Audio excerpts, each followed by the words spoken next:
Le Mawlud, qui fut célébré le week-end dernier, a été l'occasion de faire des prières pour notre pays qui traverse actuellement d'énormes défis. Les leaders religieux en ont aussi profité pour envoyer des messages aux autorités de la transition sur la gestion du pays et qui sont loin d'être sans importance. On vous explique tout. Le shérif de Nuro a toujours été un fervent soutien des autorités de la transition depuis le 18 août 2020, et cela sur tous les niveaux. Et même face à d'autres religieux qui étaient contre la promulgation de la nouvelle constitution, lui a calmé le jeu et a même encouragé à voter pour le oui. Mais il semblerait que certaines actions posées dernièrement par les autorités de la transition ne lui plaisent pas vraiment. C'est donc à l'occasion de la célébration du Mawlud qu'il lance un message subtil aux autorités, les appelant à ce que la gestion du pouvoir ne soit pas une chasse gardée pour eux et à leur seul profit, mais plutôt une affaire de tous les Maliens. Il rajoute que la gérance du pays doit se faire dans l'intérêt de tous et éviter d'écouter les on-dit.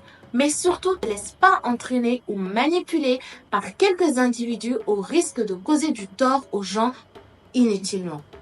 Le shérif de Nuro ferait-il allusion aux différentes personnes emprisonnées dernièrement? Cela en a tout l'air. Une chose est certaine est que ce grand leader religieux a toujours montré qu'il avait une entière confiance aux autorités à bien mener la transition et avait tout aussi assuré qu'il n'hésiterait pas à s'exprimer s'il commettait quelque chose de répréhensible. Eh bien, c'est chose faite. Et pour le très célèbre et respecté Ousmane Cherif Madani Aïdara, comme à chaque Mawlud, a rempli le stade du 26 mars. A profité devant tout ce beau monde pour exprimer son mécontentement suite à la dernière attaque qu'il y a eu en plein cœur de Bamako, à la gendarmerie de Faladje et la zone aéroportuaire. Il insiste sur le fait que la surveillance doit être renforcée en contrôlant tous les véhicules, les tricycles, les motos, en passant par les sacs à dos. Il interpelle Modibo Kone, l'actuel directeur de la sécurité d'État, pour intensifier les contrôles dans Bamako, afin d'éviter le pire. Le shérif Ousmane Madani Aïdara ne passe pas par quatre chemins.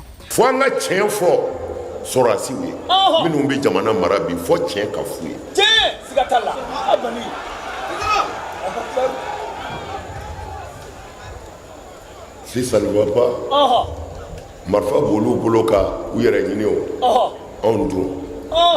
mais plus encore, il met le doigt sur une des origines qui nourrit le terrorisme. Certains prêcheurs qui font des prêches avec des idées fausses sur la religion musulmane. Et il a raison. Il y a tellement de prêches actuellement qui se font dans nos mosquées avec des messages faussés qui sont véhiculés et qui conduisent justement à poser des actes soi-disant au nom de l'islam, alors qu'en réalité, ils sont tout simplement à côté de la plaque. Un combat que mène le guide spirituel il y a longtemps, prônant la tolérance, mais qui plus aujourd'hui doit être aussi le combat des autorités s'ils veulent en finir avec le terrorisme. Le shérif Ousmane Madani Aïdara met donc nos femmes en alerte en leur disant que ni Foïmake, Sénimé Djoubéane Bié. Ces appels à la part de ces deux grands leaders religieux qui ont vu de nombreux régimes passer sont, on ne va pas se mentir, à ne pas prendre à la légère.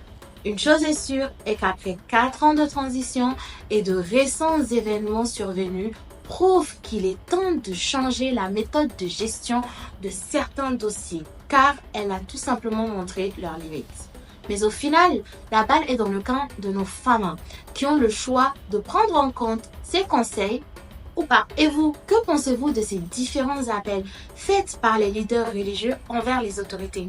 Sont-ils en train de se mêler de ceux qui ne leur regardent pas? Ou bien ils sont dans leur rôle?